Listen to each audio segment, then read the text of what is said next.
Then thereafter we'll do opening remarks. Then we'll have a keynote speech later. Then the discussion of the keynote will come in later also. But I believe we're also going to be shifting from this place. We really apologize. I want to add my voice to what the director has mentioned. We apologize for bringing you in a place that is not friendly, but we are going to do better. We'll make sure that we shift to a better place anytime soon. But thank you so much for honoring our invitation. We are so honored to have the chairperson, Uganda Human Rights Commission, and the members of the commission, Owechitiibwa.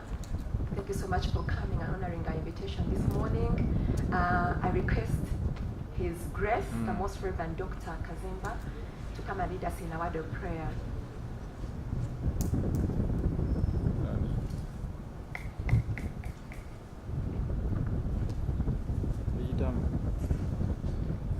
I want to greet you all in the name of our Lord Jesus Christ, from whom all blessings flow. It's a joy to always meet with the purpose of ensuring there is peace amongst our souls. Peace is so key. This is the message Jesus Christ brought to all of us. And when he was leaving, he also left us with peace and said, "Peace I leave with you." And so that's what we need. And what we are seeing happening in other countries where we are fighting, that's not good for every one of us. So I want to thank you for coming. Let us pray. Almighty God, we give you thanks for this morning. Thank you, King of Kings, for the Human Rights Commission, for arranging this time together so that we can share together, we can interact, we can dialogue, we promote peace amidst diversity, but also amidst different religious denominations, political affiliations. We are all Ugandans. We need each other. We are God's children. Help us that, Lord, we promote peace amidst all other things, so that peace, love, tranquility is promoted amongst our souls. So bless our time together, and may you quicken the steps of those who are coming to join us. In Jesus' name we pray. Amen. Let's again put our hands together and appreciate His Grace, the Honorable, His Grace, the Most Reverend Doctor, for giving us a word of prayer. At this particular moment, I request that we stand up and we sing the national anthem.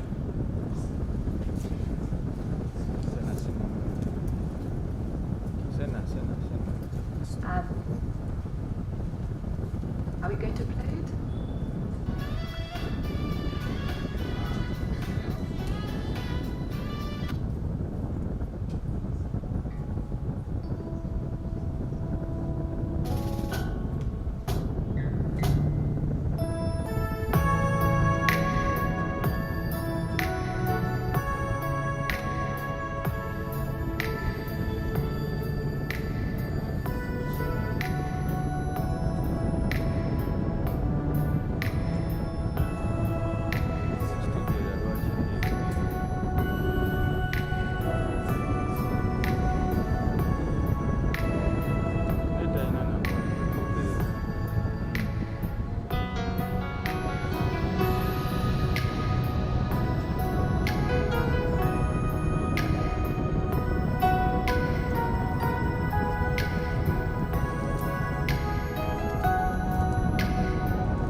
We'll do the East African anthem, but let's only do the Ugandan anthem. At this particular moment, allow us to introduce ourselves. I think it will be good for us to know each other. We'll do introductions before we go into the remarks. I'm going to start. My name is Priscilla Nyarugoye, and I request, I don't know if it's okay, chairperson and the members can come and sit in front inside.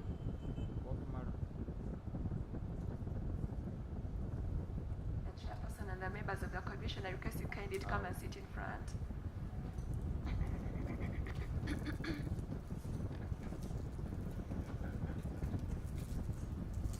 Thank you.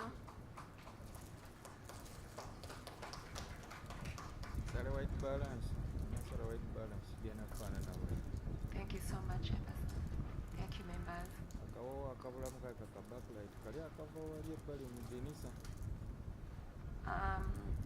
Sarah, kindly get us a microphone. We need to introduce ourselves.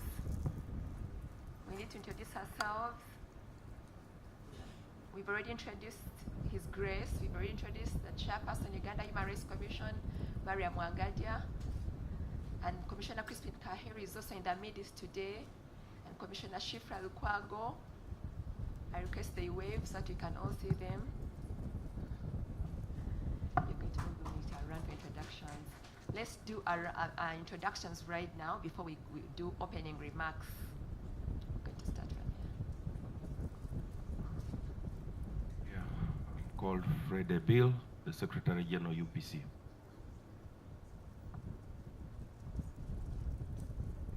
Morning, everyone. I'm Shifra Lukwago, member of the commission. Good morning, everyone. My name is Crispin Kaheru, a member of the Uganda Human Rights Commission. You're welcome. Wangadia Mariam Utonyi, Chairperson, Human Rights Commission.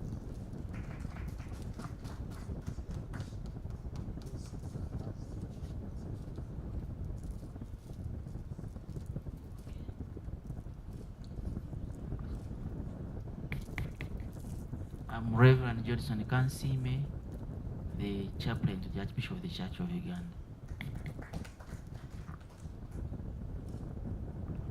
Good morning. I'm Robert Centenary, the National Vice Chairperson, FDC. Good morning, esteemed members. I am Hanodeo Karikona. I'm the Director, Ideological Development in the UPDF, and I'm standing in for the CDF.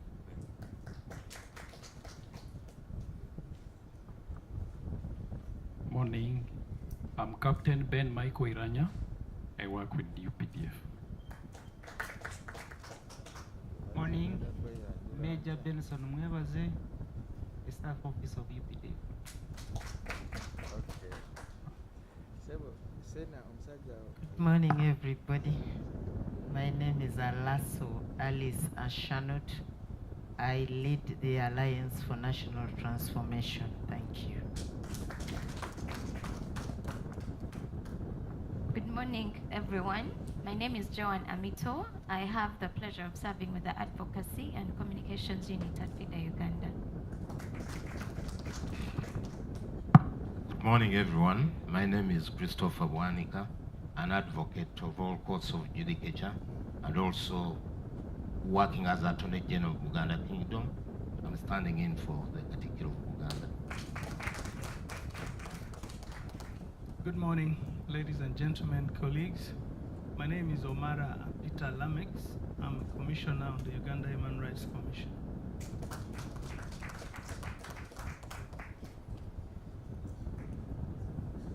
A very good morning. By the names of Joseph Kateriga, the Legal and Project Head at Justice Access Point, standing in for Mr. Ndifuna Mohammed. Good morning, everybody. Judy Kamanyi, Eminent Women, Women's Situation Room, Uganda. Good morning. I'm Elizabeth Luanga, an eminent woman of the Women's Situation Room, Uganda. Thank you. Good morning, ladies and gentlemen. My name is Dr. Abdusalam Waiswa. I'm the head of litigation at the Uganda Communications Commission, representing Honorable Nyombi Tembo, the executive director. Assalamu alaikum. My name is Imam Kusozi, the Imam Mawanga Masjid Muslim Community. My name is Muyomba Dennis, representing the Director General, International Security Organization. Thank you. Good morning, ladies and gentlemen. My name is Ruth Sekindi, Director Monitoring and Inspections, Uganda Human Rights Commission. Good morning, everyone. Daisy Navasitu. I am an Assistant Director of Public Prosecutions, and I'm representing the DPP. Good morning, everyone. My name is Gilbert Ainomjisha. I'm a Senior Clerk in the Parliament of Uganda.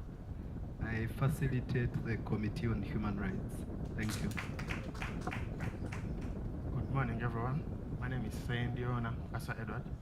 I'm from the Electoral Commission, Legal Department. Good morning, ladies and gentlemen. My name is Kalongo Patrick. I'm from Electoral Commission, Legal Department. Good morning, ladies and gentlemen. My name is Diana Akampereza. I work with the Uganda Human Rights Commission.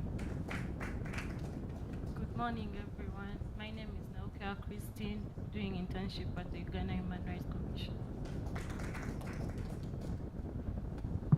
Good morning, everyone. Sandra Adongo Dyer is my name, and I'm the ED at the Women's International Peace Center. The Peace Center is the secretariat for the Women's Situation Room. Thank you.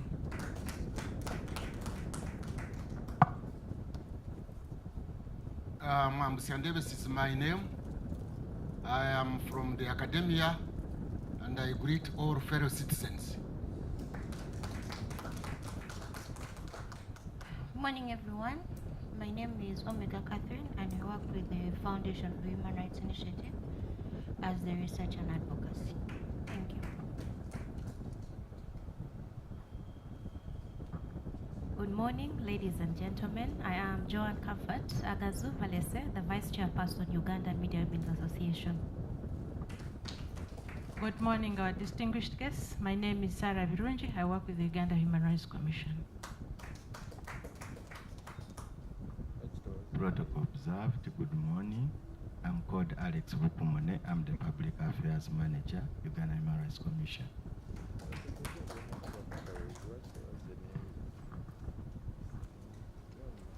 Thank you very much. At this particular moment, without any further ado, I would like to request Director Ruth Sekindi to come and invite the chairperson, Uganda Human Rights Commission, Maria Mwangadia, to come and officially open the conference on early warning mechanisms in preparation for 2026 election.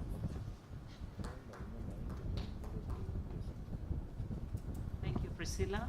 My job is really cut out. Ladies and gentlemen, as we run towards 2026, the election is a critical time after 5 years when Uganda decides the next leaders for the next 5 years.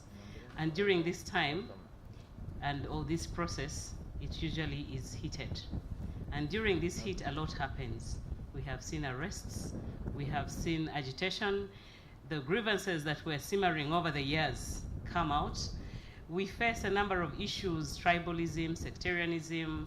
The media plays a critical role.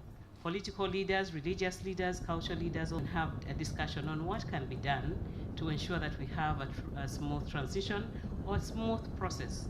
So that is why we're here. And because I'm not here to make a speech, I want to invite my boss, the chairperson, Uganda Human Rights Commission, Ms. Maria Mwangadia. Madam, you're welcome.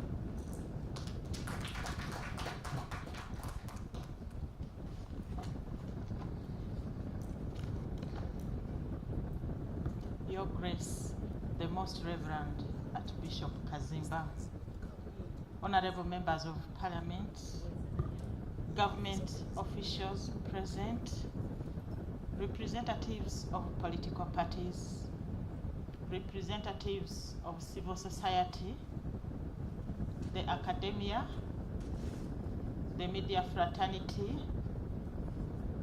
development partners, representatives from the security agencies, members of the Uganda Human Rights Commission, Director Ruth and your team, ladies and gentlemen. Good morning to all of you. It is a privilege to welcome you to this important national dialogue on early warning systems ahead of Uganda's 2026 general elections. Your presence here is a strong sign of our shared resolve to prevent electoral violence and uphold peace, justice, and human rights for all.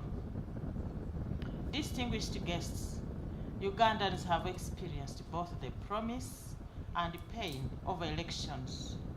We've seen how democratic processes can empower citizens, but also how, when mishandled, they can divide, disrupt, and destroy.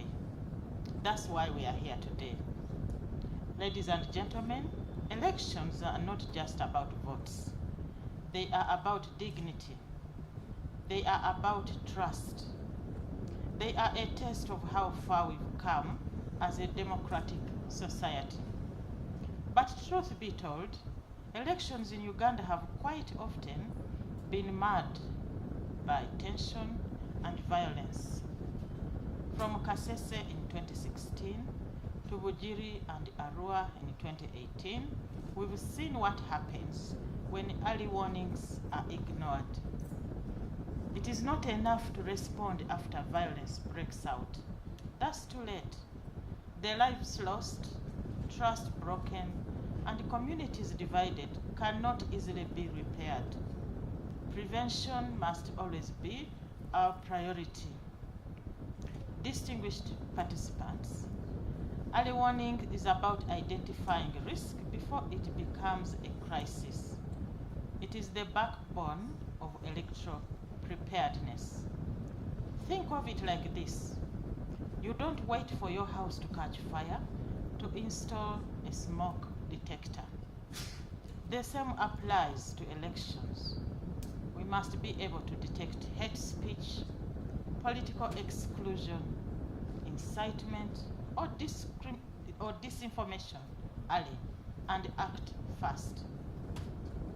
You'll all recall in 2007, Kenya learned this the hard way. Over 1,000 people died in Kenya, and hundreds of thousands were displaced because early warning signs were not acted upon. But in 2013, with better systems and political will, Kenya avoided a repeat of that tragedy. Uganda must learn the same lesson. The earlier we act, the safer we are, and the safer we will be.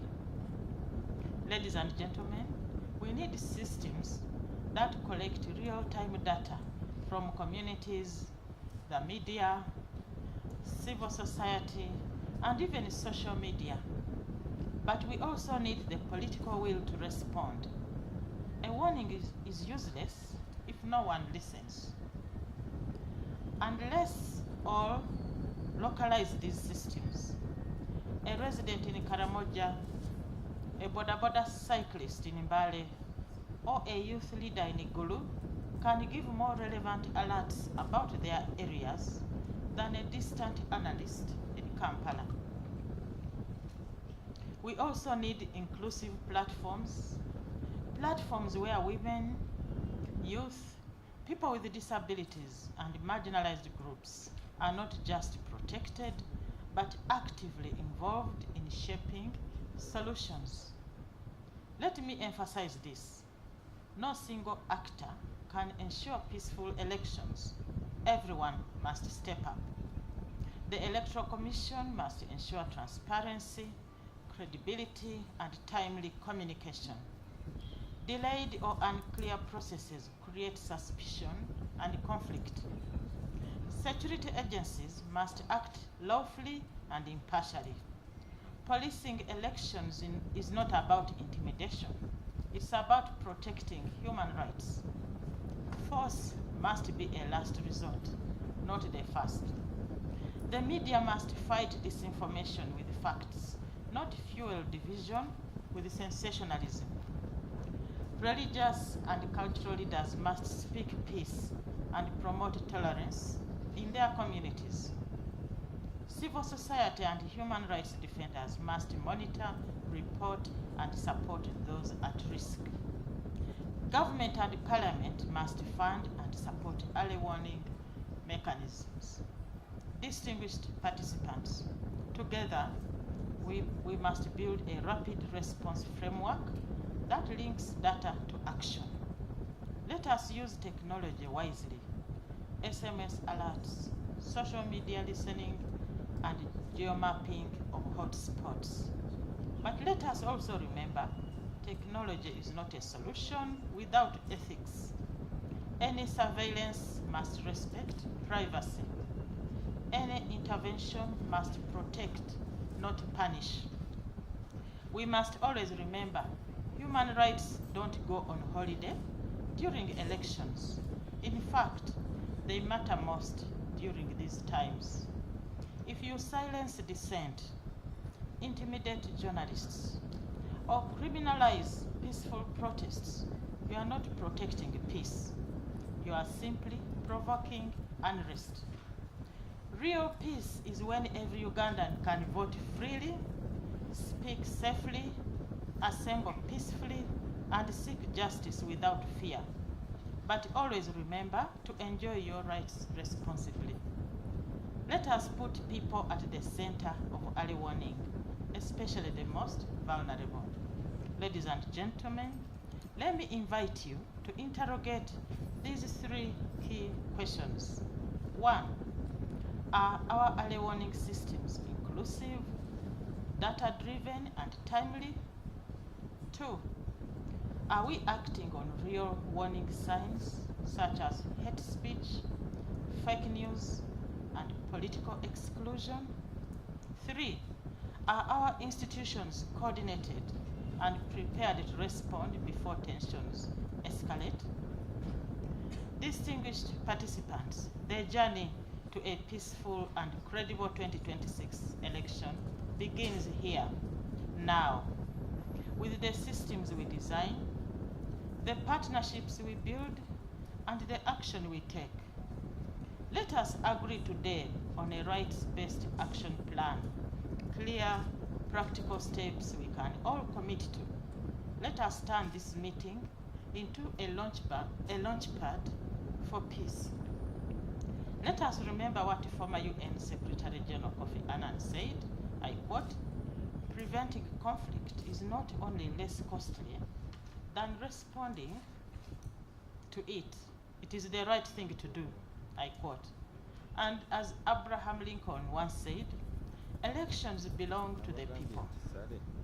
On behalf of the Uganda Human Rights Commission, I thank you all for being here. Your time, ideas, and courage matter. Let us be bold. Let us be honest. Let us be ready. Let us protect the 2026 elections, not with force, but with foresight. With these not very few remarks, I now have the honor to declare this conference officially open for God and my country.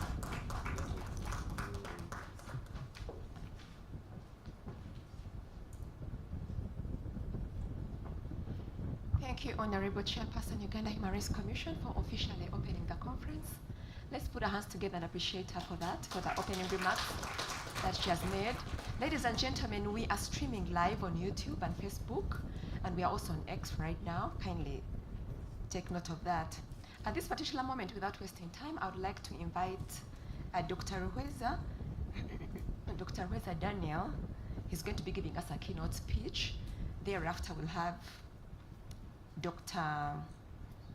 Ndebesa, who's going to be discussing that keynote speech.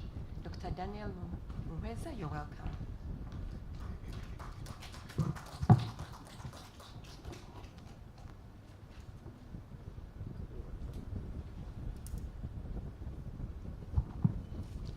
Thank you very much, Uganda Human Rights Commission, for the opportunity to be part of this very important engagement.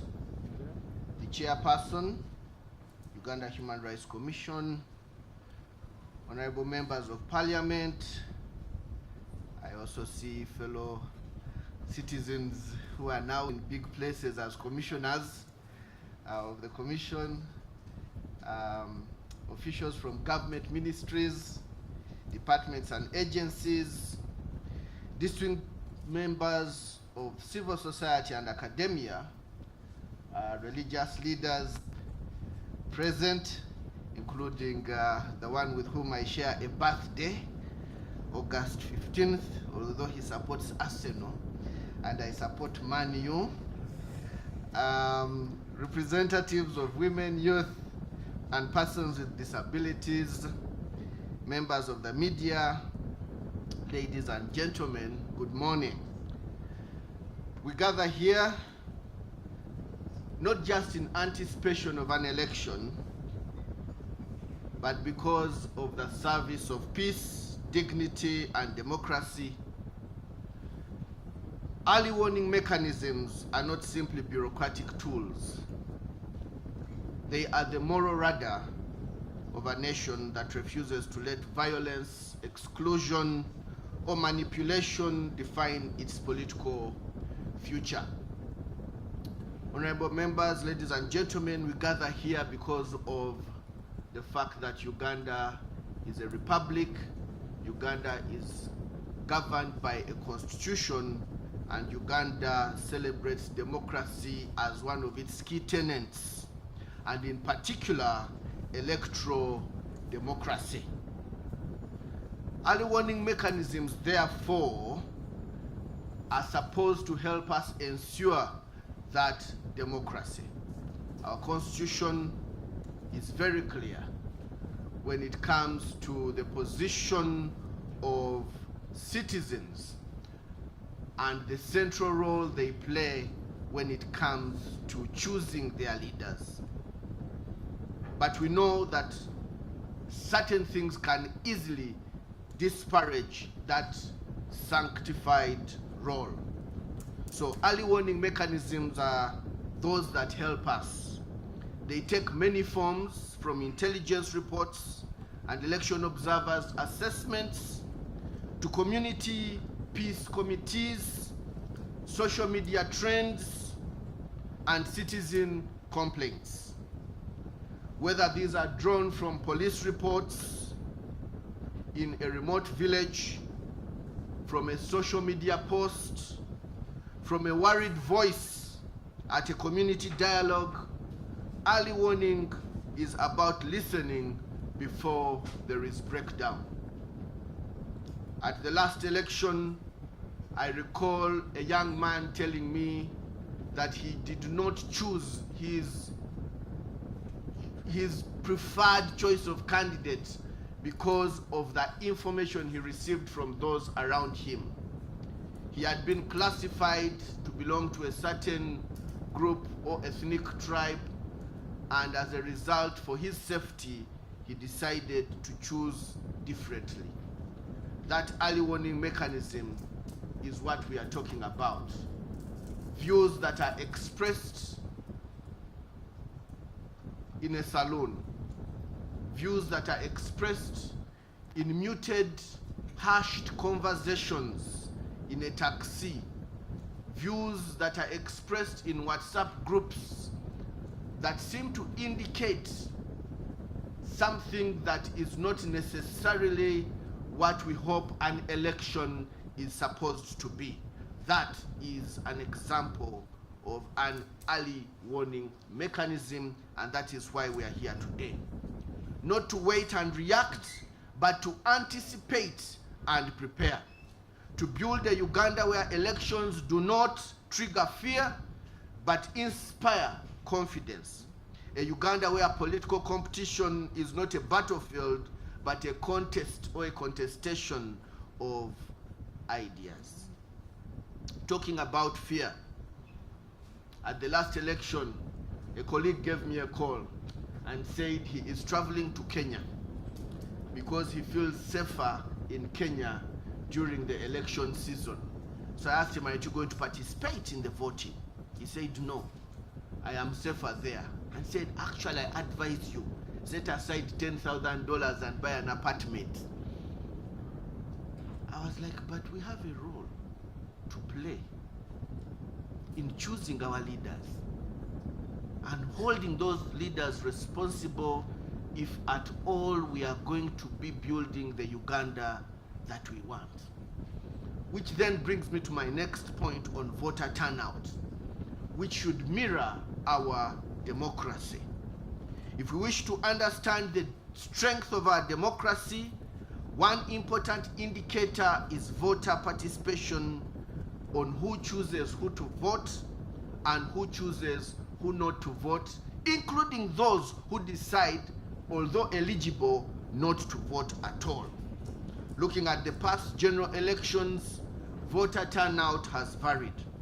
69.2% in 2006, 59.3% in 2011, 67.6% in 2016, and a sharp decline of 57.2% in 2021. While these figures reflect the complex realities of each electoral cycle, they may also point to areas where public confidence and civic engagement can be further strengthened. This is not solely an electoral matter. It speaks to broader questions of governance, inclusion, and the relationship between citizens and the institutions that serve them. Talking about public confidence, we cannot discuss public confidence without asking that critical question: do the public know why they vote anyway? Is there civic education right from our primary schools? Those of us who are sporting a little bit of gray hair like Crispin and I, the rest of you are much younger, we in class used to receive civic education. We knew what was going on. We knew our duties, our responsibilities. And in the many spaces that I speak at, I keep asking, especially the elite, do you have a copy of the Constitution of Uganda? Are you aware of Article 17? Do you know about Objective 29? In essence, do you know why you vote, or do you know what your roles and duties are as a citizen of Uganda? When citizens choose not to participate in an election, it may reflect a sense of disengagement, feelings of marginalization, or uncertainty about whether their voices truly influence outcomes. Rather than viewing this as a failure on the part of the electorate, it presents an important opportunity for reflection, an invitation to examine the kind of electoral environment we are collectively shaping. A peaceful and credible election is one in which every Ugandan, regardless of background or affiliation, feels acknowledged, feels included, and secure in exercising their right to vote. To this end, we applaud the government of Uganda for the steps that have been taken. Commendable strides to promote peaceful electoral processes, including strengthening the legal and institutional frameworks, establishing the commission, enhancing the capacity of the Electoral Commission, strengthening and establishing mechanisms for early warning and response through the Conflict Early Warning and Early Response Unit, CEWERU, which is located at the Ministry of Internal Affairs, and promoting civic education and dialogue at the community level. These efforts underscore a shared commitment to building an inclusive democracy rooted in trust, participation, and national cohesion. But these are not merely words that we talk about. The question is, after the government has built the hardware to promote what we are talking about to do today, what about the software? And that is where we all come in. Religious leaders, the police, civic leaders, traditional leaders, and many others. To what extent are we building the software that encourages human beings, that encourages citizens, that they actually are safe, but that they also matter, that your vote matters? I remember the campaigns that my brother Kaheru used to promote regarding encouraging citizens to participate and not give up hope. In fact, I remember as a result of that campaign, a lot more people chose to register, pick up their and dust up their voting cards and go to that voting booth. Is this something that we should encourage the government to do? It is not too late. Even 1 week is a very long period in an election. Now let's talk about technology. Indeed, as the chairperson has rightfully noted, technology can be a double-edged sword.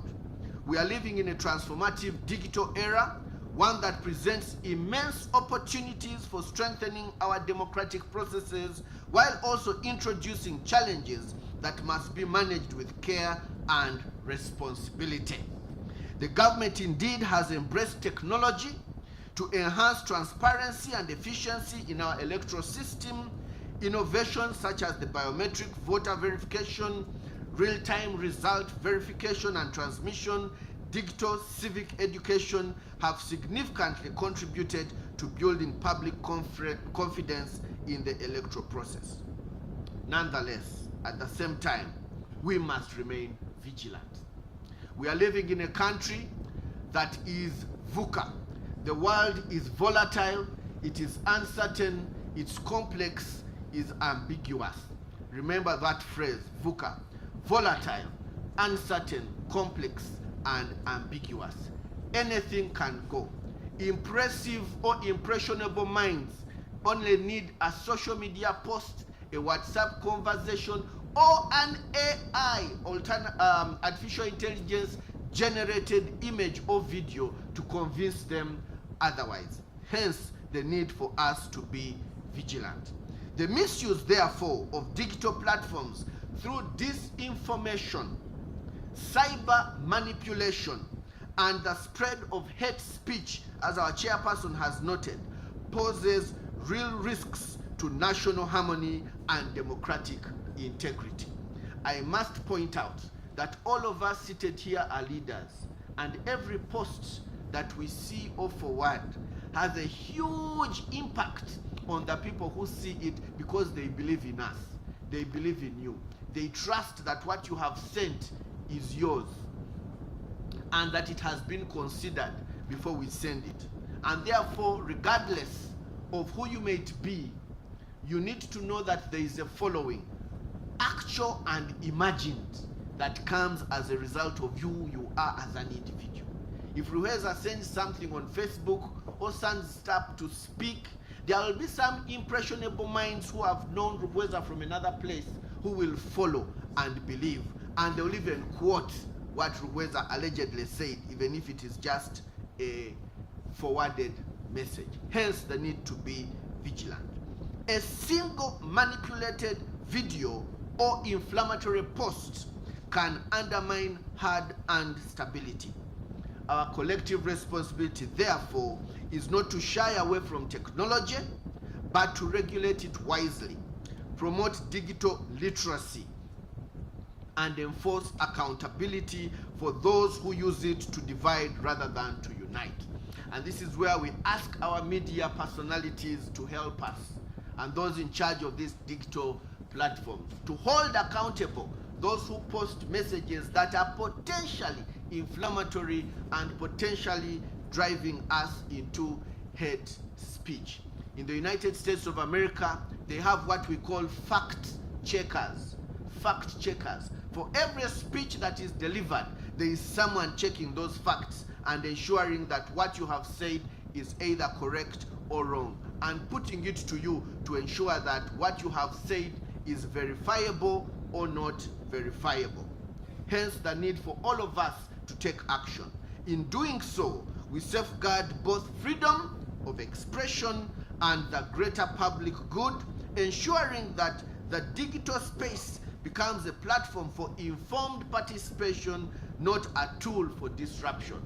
Very well knowing that there are digital villagers now who are 18 years and below, who know the crevices, the ways and the ups and downs of the digital spaces better than us who hold the red pen, if I'll put it that way, or who hold the guns of coercion. And so we must engage them and ensure that the information they receive is actually the rightful information that they should be having. Uganda's constitution and legal framework provides a solid foundation for the promotion of democratic governance, human rights, and electoral integrity. Article 20 of the 1995 Constitution places a shared obligation on both citizens and institutions to uphold and advance human rights, to which is my favorite Objective 29 on duties of the citizen. Because we always point at the government institutions, we point at the church, we point at traditional institutions and others, not forgetting that there are 5 or 4 other fingers that are pointing at us and holding us responsible and accountable. Article 59 and 38 safeguard the right to vote and participate in public affairs, reinforcing the principle of inclusive governance.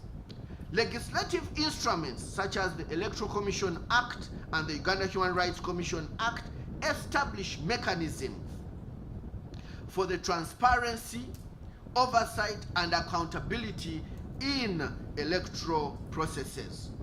Even the Political Parties and Organizations Act fosters political pluralism within a lawful and orderly framework. I must insist that political pluralism is the exchange of ideas and the contestation of views.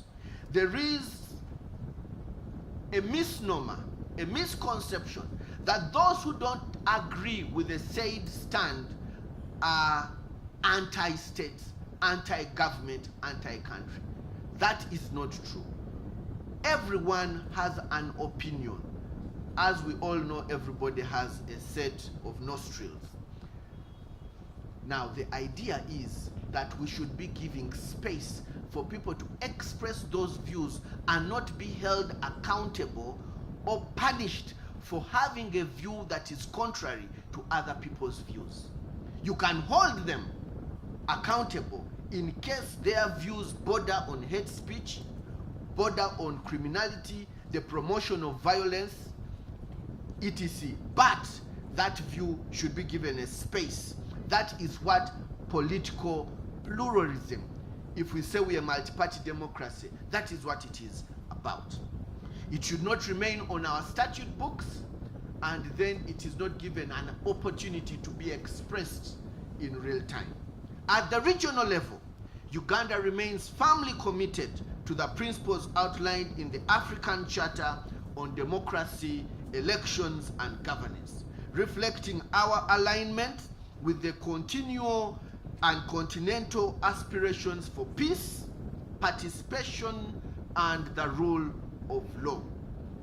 The rule of law, not rule by law. The rule of law assumes that each and every individual who breathes oxygen is held to the same standards, and that laws are not made to incapacitate other people. There are some laws that have been made to disadvantage one group over the other. But if we are talking about the promotion of rule of law, then we all should be subservient to the same rules without exception. These legal instruments are more than just formalities.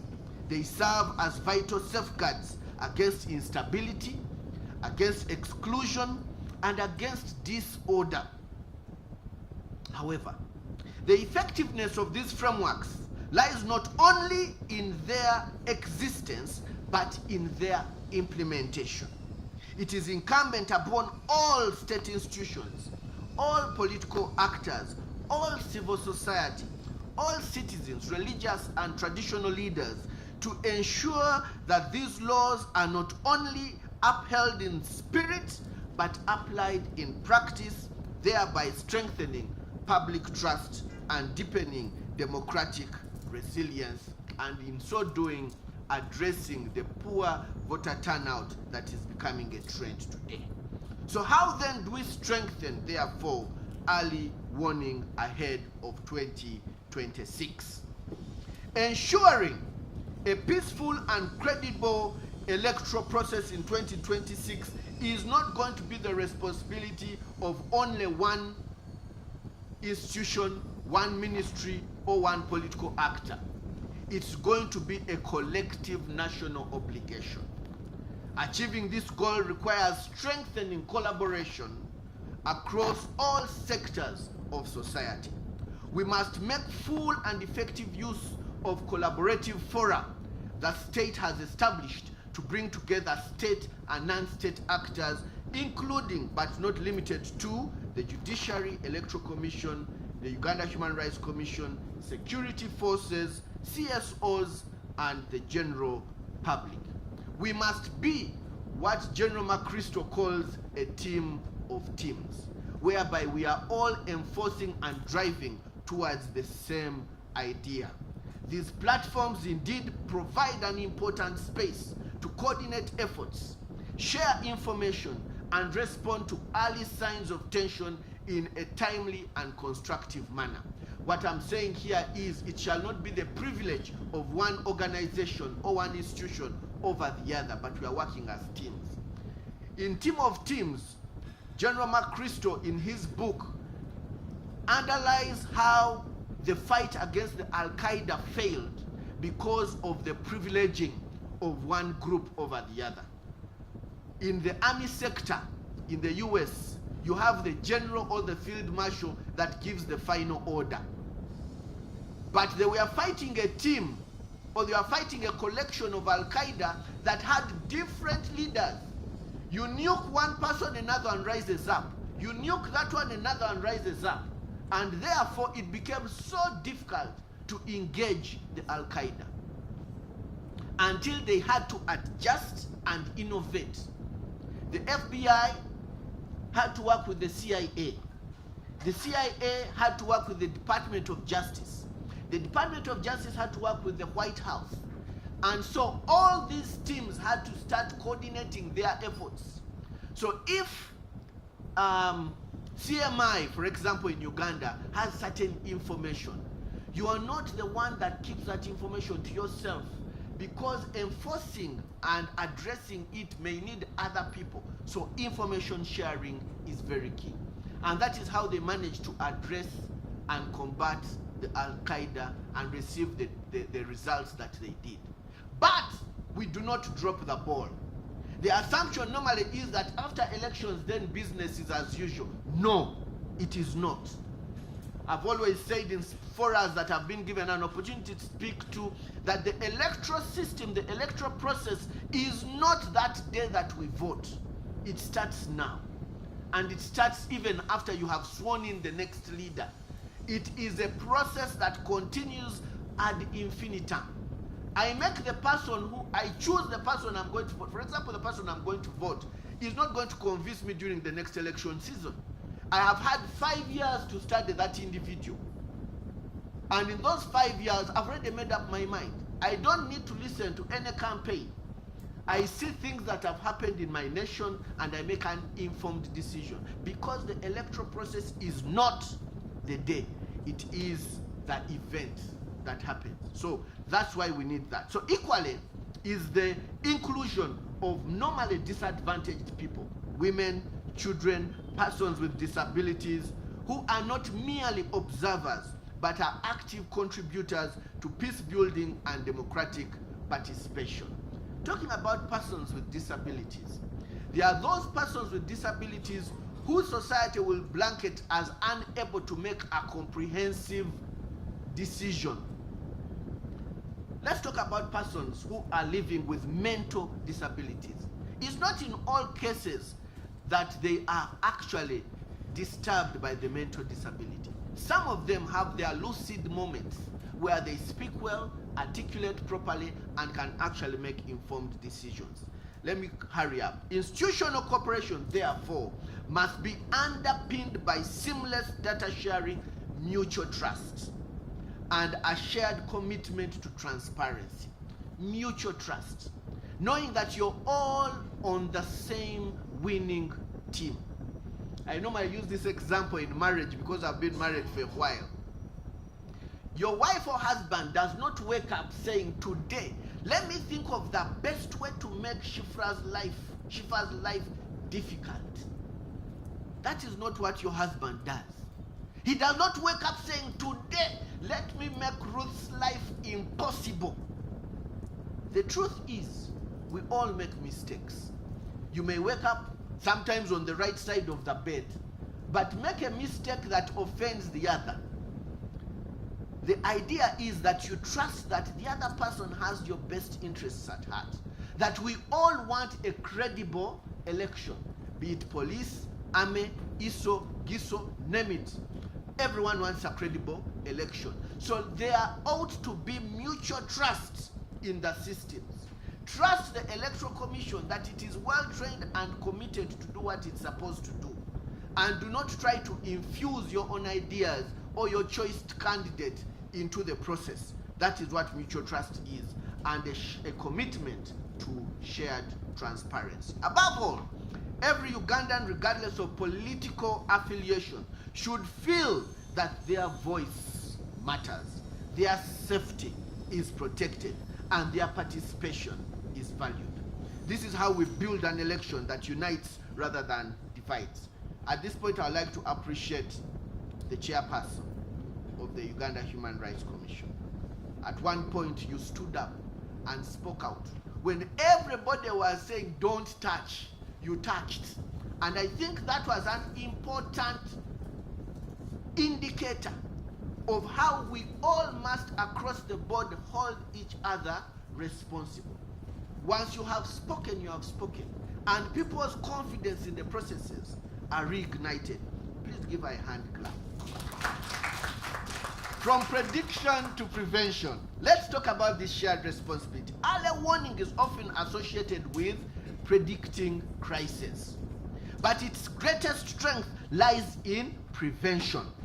It's not driven by fear, but by foresight, not by alarm, but by readiness. As Nelson Mandela indeed has reminded us, prevention is not only better than cure, it is cheaper, it's more humane, and it does save lives. Our responsibility and the responsibility of those who are not in this room is therefore to shift from silence to proactive engagement, from merely identifying signs of tension to working together to address them before they escalate. Early warnings must be linked with early response, grounded in collaboration, dialogue, and a shared commitment to peace. There is a phrase that I love: do it afraid. Do it afraid. Indeed, our society today is a fearful society. When I see what happened in Kenya yesterday, I was talking to someone, I'm like, that cannot happen in Uganda. As to whether it was right or wrong to enter into that demonstration, the truth is, Ugandans are now an afraid society. We are a traumatized society. Let's not forget the fact that we have had long periods of civil strife and conflict and coup d'etats that have been ingrained in our brains. In one meeting that I was attending, we are talking about trauma that has become transgenerational. So I do not want to think that none of the Ugandans here is not suffering, that none of us is suffering from generational trauma. But that's a conversation we can have on another day. The most important thing is do it afraid. Do it afraid. Speak out when you still can speak out. Say something, write something, engage. Let the record show that there was someone who stood up and spoke out. There's someone who engaged. There's someone who went to court. There's someone who spoke out. Early warning must be linked with early response, grounded in collaboration indeed. So let us strive to be remembered, not for how we reacted in times of crisis, but for the steps we took to prevent unrest, to protect our communities, and to uphold the dignity of every Ugandan. I hope that this moment will serve as a renewed call to move from passive observation to active preparedness for the good of our democracy and the stability of our nation. Ladies and gentlemen, let us choose to be vigilant. Vigilance over complacency. Vigilance over complacency. In fact, even the Bible, which I believe in, talks about people being lukewarm. And that kind of lukewarm Christians are the ones that the Lord spits out of his mouth. Let's not be complacent. Let's choose unity over division. The truth is, Ugandans are a very accepting community. We are a very accepting, what is the word I'm looking for? We are a community that, we are a society of people that bears one another's burdens to a large extent. We are a community of people that accepts others to live with them to a very large extent. We are very hospitable compared to the communities and spaces that I have visited in this world. And because we have that advantage, let us choose peace over provocation. Because in the end, it's not about who wins or loses an election. It is about whether Uganda wins. Thank you very much.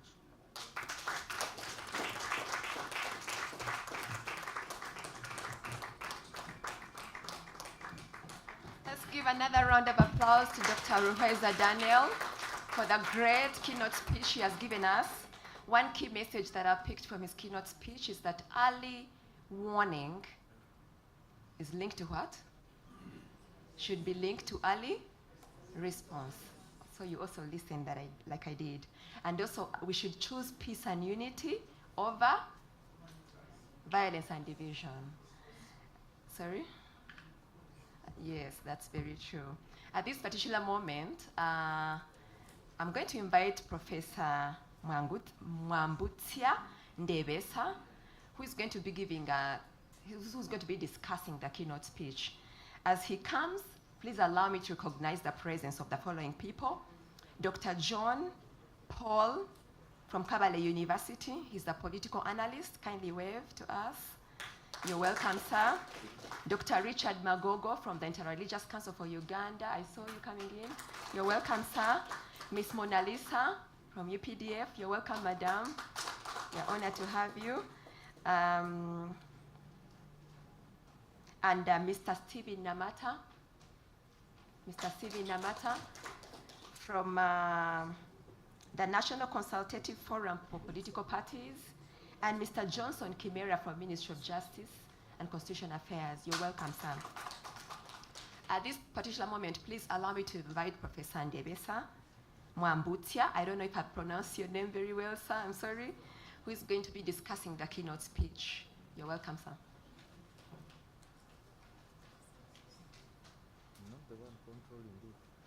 Yeah, thank you for inviting me. I am going to stand on the protocol of Ruhweza. I will not go and take you much into the protocol. And I am glad to be here to share with you some, I'm a historian. Dr. Ruhweza was talking about insights.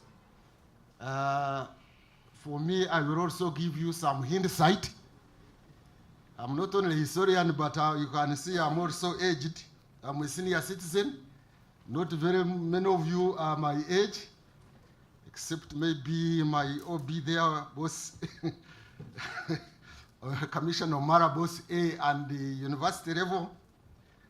And I am going to give you some foresight because I am some good observer, I imagine, of what happens and wishing well this country. So I will give you the hindsight, the insights, and the foresight.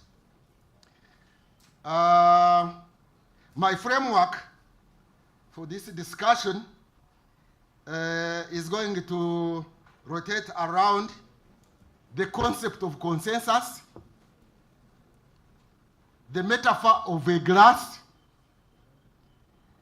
and the biblical narrative of Jonah, Prophet Jonah of the Old. Where I go wrong here, His grace is here.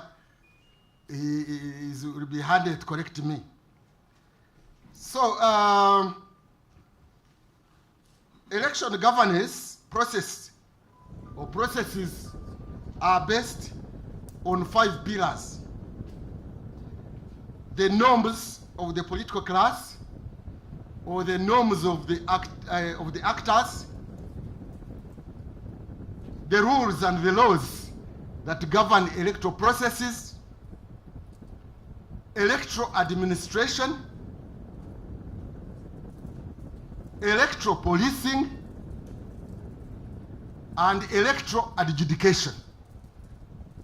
5, the norms of society, the political actors, the legal framework and the rules of the game, electoral administration, electoral policing, and lastly, adjudication. Adjudication, that is the legal aspects after elections have taken place. So, but I am privileging the concept of consensus. So why are we worried? Why are we anticipating crisis? Why are we assessing risks?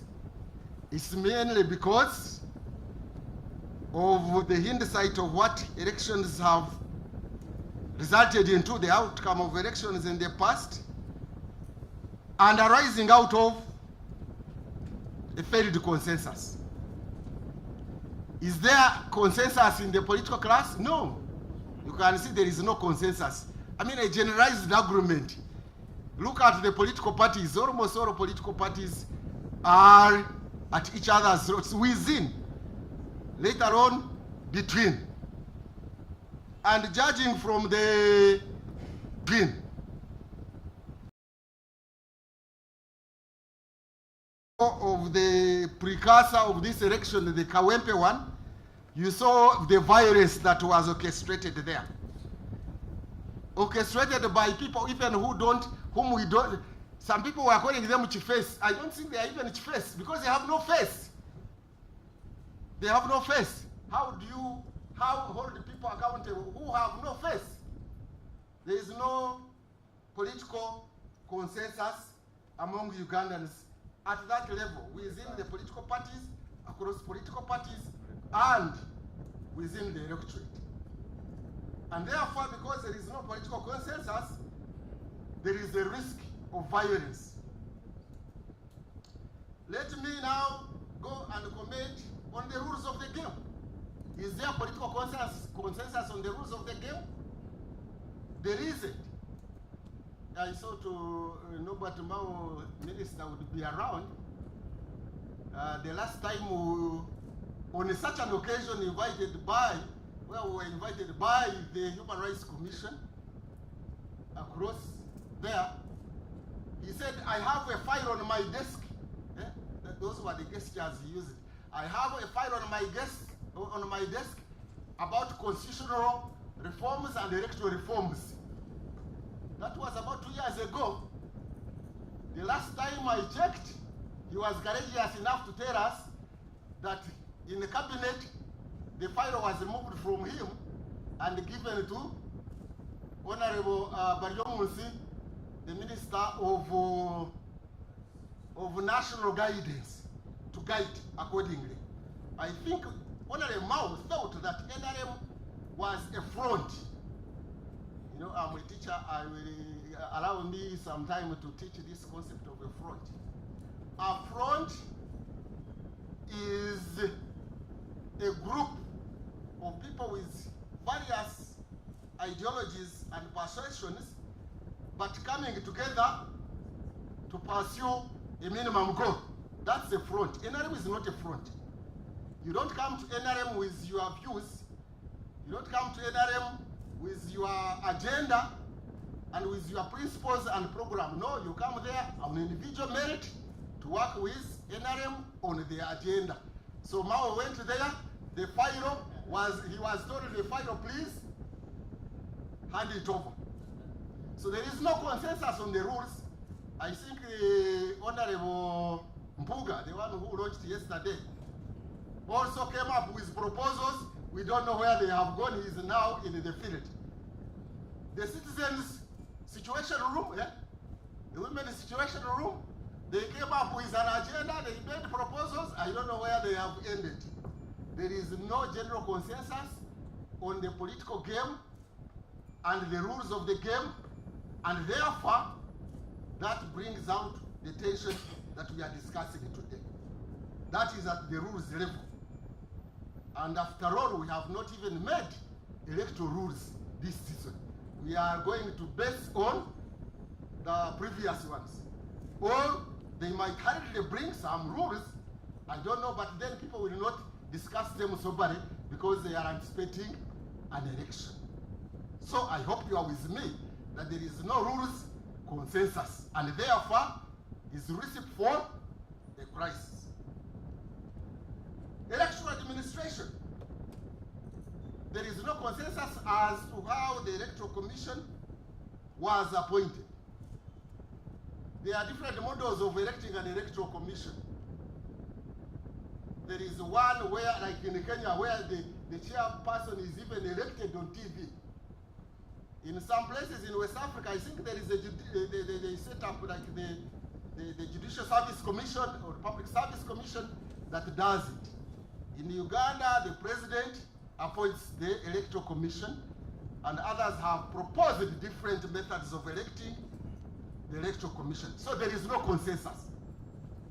Are we together? When there is no consensus about the appointment or election of the Electoral Commission, then there is a risk for tension and crisis. Because certain questions are raised as whether there is the Electoral Commission or the electoral officials generally, whether they are neutral, whether they are partisan, or whether they are non-partisan. Others say they are partisan, others say they are not partisan, so there is no consensus.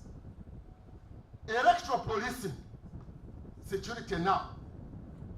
You can see everybody is not certain about where which will be the direction of the security forces. The Kawempe one you saw, how they were. They were partisan, by the way. This is not something to miss about. Because, for example, there was selective application of law enforcement when on, was it a Thursday? You know, the candidates were told not to hold rallies by the Electoral Commission, I think, which was okay. And then the narco boy, yeah, man, honorable, sorry. I use that term because he's younger than me.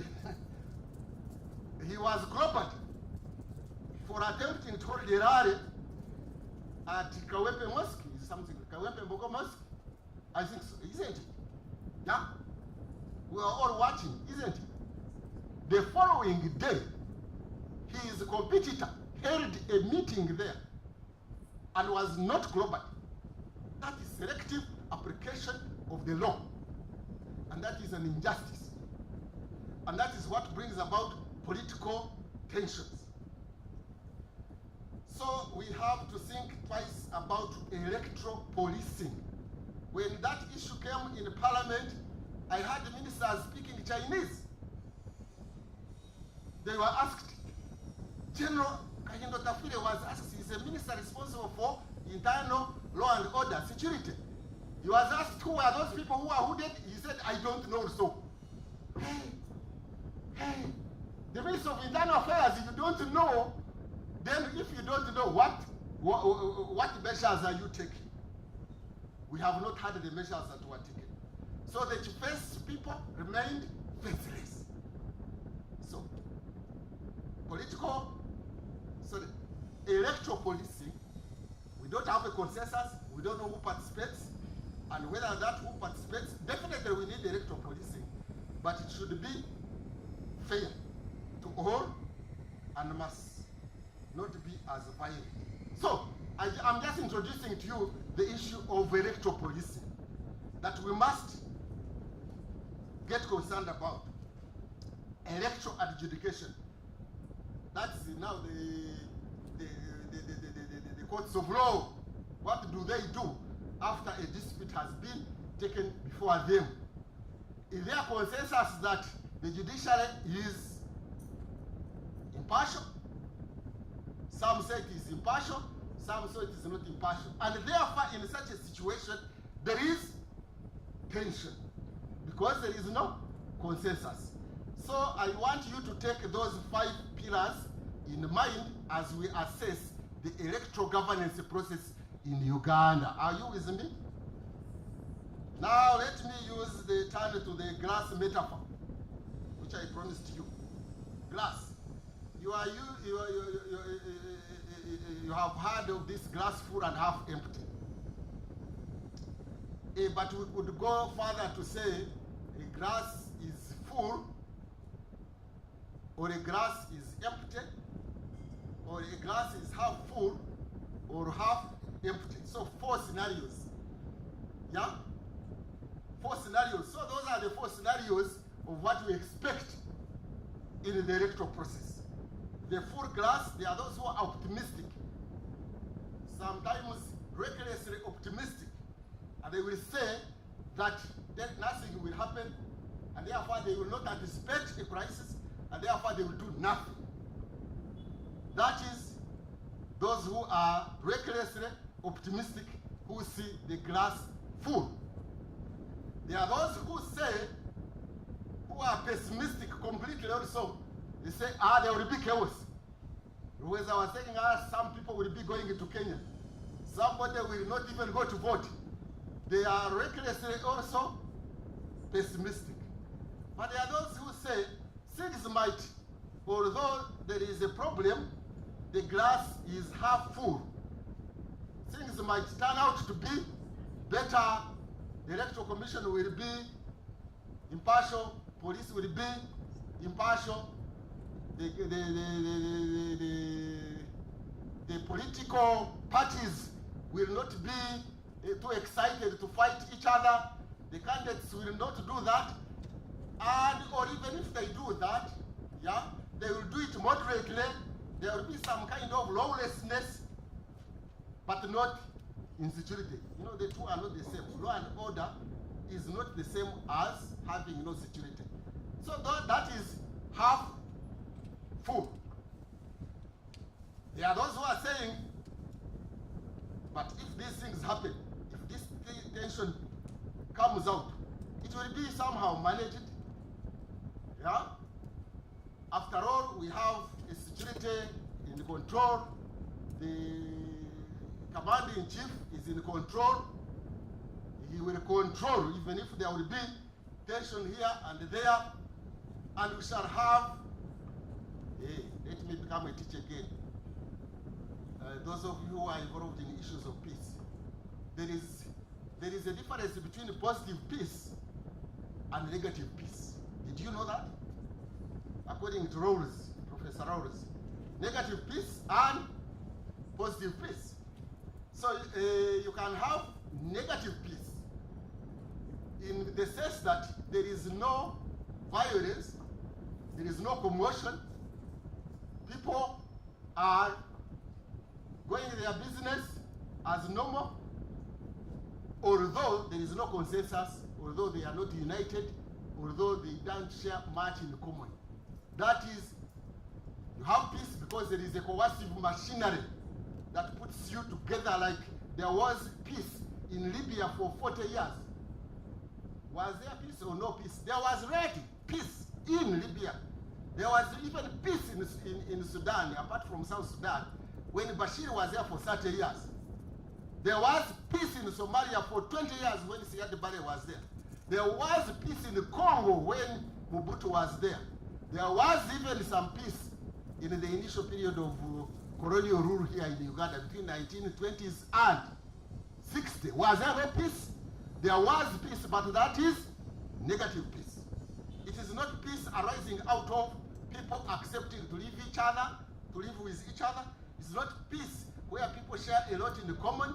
It is not peace where you are united, which we call positive peace. So those who are looking at the glass as half empty are looking at some kind of negative peace being restored in this country and things will go on. So those are the scenarios I am building for you through this metaphor. You can add on. I don't have all the other time. The biblical narrative now. If I go wrong, please. Can't see me. Come in. Yeah, there is this in the Old Testament. We have this prophet Jonah, who was sent by God to tell the people of Nineveh. Hey, those of you who are not up to date in the geography of the Bible, Nineveh is in the present Iraq.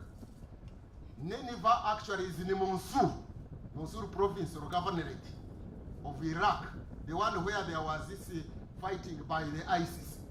That is Nineveh. So this Jonah and the fish story, I don't want to go into that one, but he was supposed to have warned the people of Nineveh, and they were supposed to be destroyed. Therefore, they had lost hope. The glass was empty. It was supposed to be restored.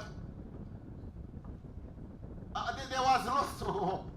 But somehow, after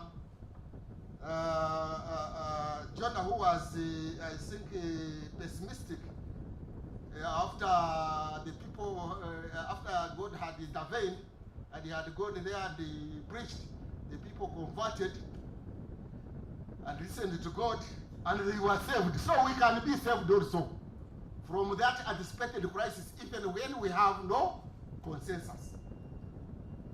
But remember, remember that was temporary. Mosul now had a crisis when ISIS operated from there, and that town of Nineveh is almost destroyed. But still there is hope. You see, that is the significance of this story of Jonah, that there is hope. But there cannot be hope unless and until the people change their behavior. The behavior I mentioned above. If we don't change the behavior I mentioned above, the crisis will be there. I anticipate that crisis to be there, where the glass will be either half full or half empty. I pray and I hope that it does not become completely empty. So that is my my example that I could give in that biblical narrative of Jonah, Nineveh, and the destruction of Nineveh, and how they survived it at that time, at least. This time, the town did not survive. So the way forward, collectively, all of us have come here to look for the way forward. Yeah? Have all of us become Jonah? Huh? I hope we shall not hide. I hope we shall not first hide in the womb of the fish. We have to exercise restraint. Civil, we have to have civil. Exercise restraint, whether the voters, the campaigners, the political parties, the state, the electoral commission, the military, all should exercise restraint. But you cannot attain peace unless there is justice. However much we shall preach about peace, which I'm not saying we shouldn't do, proselytize about peace, have lectures about peace, ask for peace to be there, there won't be peace unless there is justice. Actually, injustice poses an existential threat to peace here and internationally. Injustice poses an existential threat to nations today. Injustice poses an existential threat to the whole world peace. So there must be justice, there must be fairness by all parties concerned. The Electoral Commission, the government, the executive, the military, the police, the judiciary, all must be seen to be fair and just, and not practice, I repeat, and not practice differential application of law or justice. That is when we shall avert the situation. I'm serious about averting the situation. We could even temporarily avert the situation and have negative peace. But in the long run, the nationhood crisis will come in. You get me? For 30 years, there seemed to be peace in Congo. For 40 years, there seemed to be peace in Libya. By the way, I have heard people say, Uganda has been there, it will always be there, nothing will happen. Have you heard people say that? Notable General Kahindo Tafire, can I ask you a question? Do you know the country called Yugoslavia? Yeah? Is it there? It is now 6 states. Soviet Union, powerful. It had 15 republics. It's no longer there. Is there a Soviet Union? There was a country called Czechoslovakia. It is not there. It has disappeared. But is there a country to talk about in Sudan today, especially North Sudan? Is there a country to talk about in Somalia? Is there a country to talk about even in South Sudan? So we have to be careful. We have to establish positive peace, because negative peace is good. I'm not saying it's not necessary, but it should be temporary, because it's not sustainable unless we exercise peace. Unless we exercise justice and fairness. Justice and equality. These civic values of equality, of justice, of the rule of law, of accepting and respecting this principle of unity in diversity. That's what we need to do to build a nation. As we talk now, Uganda is a mere geographical expression, as Metternich would put it for those who know some European history. We have to have a country, we have to have a nation. We don't yet have a nation. We have a country that was put together, the communities that were put together by the British. We hung together because the British were the empire. When the British left, I don't want to go into that history. I wish the Electoral Commission, the Human Rights Commission would organize a day when I would give you the history of instability in Uganda, and you appreciate that Uganda is not yet a fully functioning nation. When I'm teaching that subject, I use a computer metaphor. To have a fully functioning computer, I'm not an expert in computer, you must have a hardware functioning and a software functioning, isn't it? What is happening in Uganda is that we have a hardware. We have common boundaries, common government, common judiciary, common UNEP. That is the hardware. But the software, shared values, shared principles, shared norms, shared future is malfunctioning. So when you have a computer that it has only a functioning hardware without a software, there is a challenge. The computer is malfunctioning. Demilitarization. We have to demilitarize electoral competition. Once you militarize electoral competition, you expect a crisis.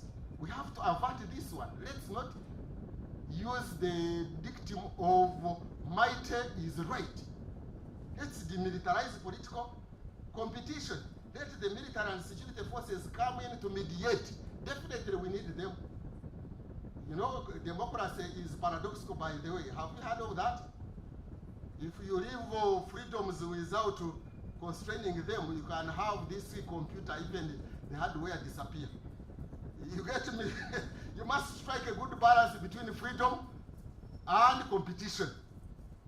Even freedom of speech and expression, if you allow it excessively without regulation, then you can have this computer hardware even also disappear. Definitely we have to strike a good balance between consensus and governability, because you have to govern the country also. Yeah, you know, democracy, Churchill made a good statement which I believe in. He said democracy was the worst government he had ever seen. Have you ever heard that statement? that the democracy was the worst government he had ever experienced, except there was no alternative. It means that whether you like it or not, you have to put up with democracy, because the alternative of dictatorship, of authoritarianism, of monarchism are worse than democracy, although democracy has its pitfalls. But we have to strike a good balance, and to strike a good balance, we must not be selfish, we must be sober, we must be just, we must do all those things. So we have to demilitarize political competition. Mediation now. Dr. Ruiz has talked about mediation. To mediate, you must be one. I think he also talked about you must be courageous, as our chairperson of the Human Rights Commission was courageous. If you don't have courage and you are timid, you will not exercise that role of mediation. Courage as a norm. Courage as a virtue. But you must also be neutral. And who are the people who can mediate? There are a variety of people who can mediate. The church, I'm glad, the church and the mosque, the religious leaders are around. My OB, yeah, my OB is there also. I can see I have people who have gray hair also. My OB Chitunga. Yeah, we have to mediate, but you have to be courageous and then neutral. By the way, do we know the difference between mediation and arbitration? Teaching again. A mediator brings people, the parties together to dialogue, and the final decision is made by them. That is mediation. In arbitration, you who is in between these different parties, you listen to them and you make a final verdict. And normally, in favor of one person, not because you are favoring that person, but because the facts on the ground were right on his side. That is arbitration. So there is a difference between arbitration and mediation. Have I told? Hey. So there are very many institutions that can mediate, both government and non-government. Yes, government institutions, Human Rights Commission, you can mediate. The Equal Opportunities Commission can mediate. The IGG's office can mediate. But even individuals can mediate. The academia can mediate. Do you know, do you have an incident where the a professor mediated the conflict? Does anybody recall? I can see you are young people. Except Ombara there. Do you know? There was a crisis in South Africa between ANC and Nkata Freedom Party. Buthelezi versus Mandela. South Africa was almost not going to start to have a government. Did you recall? Even after de Klerk and the company had allowed them, there was a crisis. There was a total crisis. Nkata was killing people. ANC was retaliating and killing. And it is Professor Washington Okum from here in Kisumu, a professor from Kenya, that mediated that conflict. He stood in between them. One of the examples he gave them was actually Buganda, for your information. He told them that Buganda at independence refused to listen and they failed to get a president. When they insisted on going it alone, said you, Nkata Freedom Party and Zulu, if you try to go it alone, you will not have a president. You better accept to go with the rest. And in future they had Zuma, regardless of what happened after that. That's a different story. But the point I was making, even the academia, if the warring parties can accept, we can intervene. Why not? You know? Is what I'm saying nonsense? Can't I intervene? But I have to be accepted and I have to be neutral. So there are mediation. You can even seek for external mediation in case people reach the cliff. But we hope we shall not reach that cliff. The glass will remain at least half full. And not or half empty, but it doesn't become empty. It doesn't become empty. As for whether it will be full, I doubt, because you look at this hindsight, and the insights of what is going on, I don't see it being full. But it can be half full. We can push it to being half full. But even if it becomes half empty, I think we can have mediation. Even from outside, isn't it? Women's situation room, please. You can, but you have to be courageous. Yes, you have to be courageous. If you are not courageous, you can't mediate between these warring factions because they are very emotional, they are very powerful, and you have also to exercise your power, social power now, spiritual power, yes, His grace. You have a spiritual power. Let them not think that you don't have power. You have power and authority. This group in Italy, Egidio, is it Egidio something, has been mediating. It even mediated in the Mozambique case. It is an NGO belonging to the Catholic Church. You have spiritual power. We have intellectual power. Some people have social power. Some people have cultural power. Why don't we exercise power again to these political competitors who sometimes refuse to listen because they are greedy? Enough for mediation, you can add on others who can mediate. Arbitrate now. The judiciary. Is there somebody from judiciary? The judiciary, you have the power of law. You have the power of arbitration. But you must be neutral and be seen to be neutral. And not hide in legal gymnastics. You must come out and exercise your powers given to you by the Constitution to arbitrate. And once the warring factions, once the competing factions know that there will be a mediator, they are likely not to go for excess behaviors, isn't it? Yeah, like I think the judiciary in Kenya has been trying its best in the circumstances. Once people know that the judiciary will be, who are the arbitrators, will be neutral, and they are likely to judge the case on its merit, it will be a deterrence to possible misbehavior in after elections. Are you with me? On that note, I thank you for listening to me, and let's have a good conversation. Thank you very much.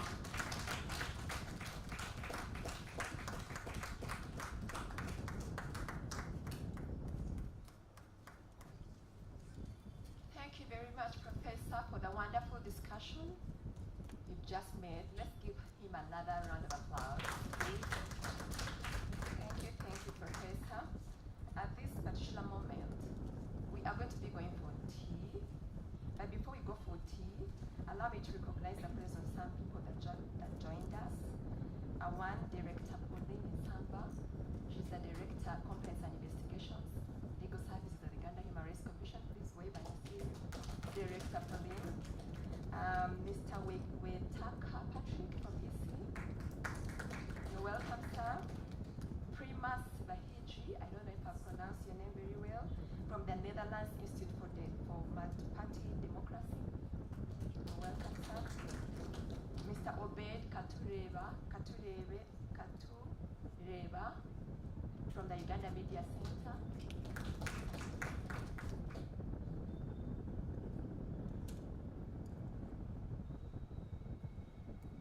Thank you.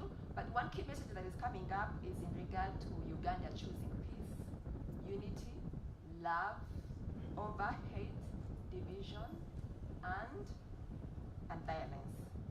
Let's preach love wherever we go, and let's ask God to give us love in our hearts, because love covers a multitude of sins.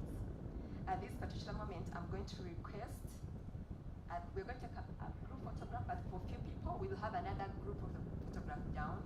I'm going to request the Chairperson, Uganda Human Rights Commission, and members of the Commission, His Grace, Reverend Dr. Kazimba, the Imam, Kasozi, Owechitiibwa, the Attorney General of Uganda, and the eminent woman, Madam Elizabeth, to come and take a photo here. Then we'll have another group photograph down. That is after having tea. Then when we finish our tea, we are actually going to go to a new room. Now in that new room, we'll have our first panel. We'll give you more information in regard to that first panel. So Madam Chairperson,